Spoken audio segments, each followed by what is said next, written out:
Hey guys, Meteorologist Chris Tomer here with this afternoon mountain weather update on this Tuesday. We'll update what I was forecasting from yesterday on this Colorado soaker. It's going to have heavy rain and also snow for the state of Colorado here.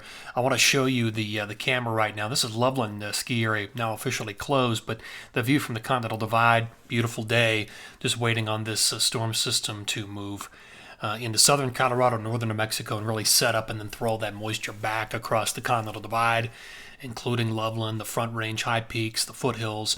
Now, the snow level is trending higher, and I'll show you what that means. But here are my bullet points. So the soaker is still on track, but the snow levels are trending higher. Yesterday, I was thinking like 9,000 foot rain snow line. Today, probably closer to 10. So that will affect accumulations. The track is also just a little bit further north. So ideally what we'd like to see is a low setup around Albuquerque, and then that tends to maximize the upslope flow for parts of the Continental Divide and east across Colorado.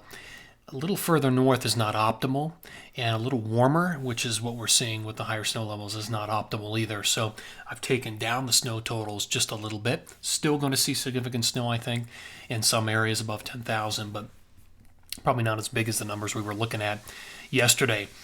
I did write about this this morning on my blog, christomer.com. Let me just show it to you. So update on the Colorado soaker and snow.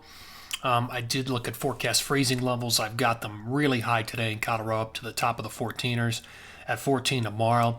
And then the numbers drop the key days. But we're going to look at probably going to have severe weather across the eastern plains of Colorado on Wednesday. And then Thursday, Friday, the freezing levels start to fall a bit, but we're still looking at a min of about 10,000 feet on the 11th and about 10,200 on the 12th. So the best snow is going to be above 10,000 feet. Now that's 1,000 feet higher than what I was thinking yesterday. I look at the forecast pattern. Let me show you what the afternoon update is on this particular jet stream forecast. So here it is. It's a deep trough, deep dip in the jet stream. This is a jet stream level. That'll support the development of a low pressure, bring it down into southern Colorado, northern New Mexico. That's 510. That's Wednesday, and you can see the powerful jet up across the eastern plains of Colorado. So we're definitely looking at some directional wind shear. May spin up a couple small tornadoes across eastern Colorado, and the potential is there for a lot of hail as well. That's 510. Here's 511. Look at the low cut itself off. It's cut off from the main flow over eastern Colorado, so potentially slow-moving, heavy rain potential across parts of Colorado. Snow above 10,000. A lot of upslope conditions, a lot of upslope flow here, very favorable. So let me take you back to the blog here, and I want to show you the Convective Outlook from the Storm Prediction Center. So as you can see, the areas in yellow covering most of the Front Range and eastern plains of Colorado would be a slight risk for severe thunderstorms. Quarter-sized hail or 58-mile-an-hour wind gusts or higher. So those may very well be met tomorrow, those conditions. Statistically, this is the climatological outlook. This is where most of the severe weather occurs. Front Range, eastern plains of Colorado. You can take a look at that if you want to look at it, but that's what we're going to see happen tomorrow. Forecast timing. Let me take you into this. So forecast radar satellite on Wednesday. There you go. Waiting on the storm. Here it comes. So that is Thursday in the morning at 6. Heavy rain across the Front Range. Snow in the mountains, especially on top of the Continental Divide and east.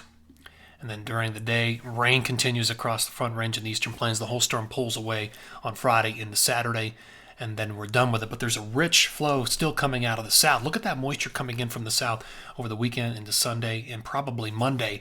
That will affect southern Colorado, northern New Mexico, and maybe that works its way closer towards the I-70 corridor between Sunday and Monday. So that's a pretty interesting setup right there. All right, my forecast totals from this morning are right here. Let me show you what I'm thinking. And they were at about a foot up on the Continental Divide. Let me show you. I'm forecasting a little bit more this afternoon. I'll take this full. This is just 5.9 through 5.13 to capture this.